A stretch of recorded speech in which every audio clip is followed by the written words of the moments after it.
ప్రముఖ news anchor TV9 managing director Rajinikanth కొన్ని digital media వేదికలు, సోషల్ మీడియా గ్రూపులపై క్రిమినల్ కేసు నమోదు చేశారు. తనపై తప్పుడు వార్తలు ప్రచారం చేస్తూ తన ఇమేజ్ పాడు చేస్తున్నారని ఫిర్యాదు చేశారు. టీవీ9 రజనీకాంత్ ఫిర్యాదు మేరకు హైదరాబాద్, సైబరాబాద్ పోలీసులు Indian penal code section 469, section 505(1)(c) ప్రకారం కేసు నమోదు చేశారు. వీటిలో సెక్షన్ 469 అంటే ఒకరిని అపఖ్యాతి చేసే విధంగా ఫోర్జరీ చేయడం, సెక్షన్ 505 అంటే ఒకరిపై విద్వేషం వెదజల్లేలా వార్తలు ప్రచారం చేయడం.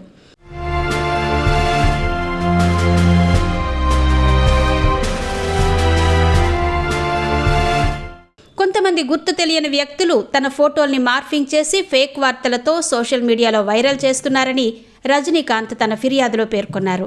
ఈ ఫిర్యాదులో ఆయన కొన్ని తెలుగు వెబ్సైట్లు, యూట్యూబ్ ఛానళ్లు, వాట్సాప్, ఫేస్బుక్ వంటి సోషల్ మీడియా వేదికల్ని ఉదహరించారు.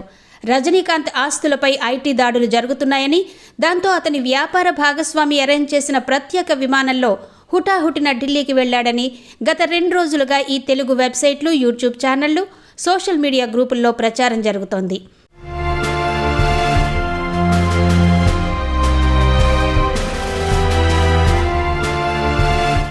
దేశంలోనే అత్యంత ధనికుడైన జర్నలిస్ట్ రజనీకాంత్ అని ఈ మీడియా గ్రూపులు ప్రచారం చేస్తున్నాయి.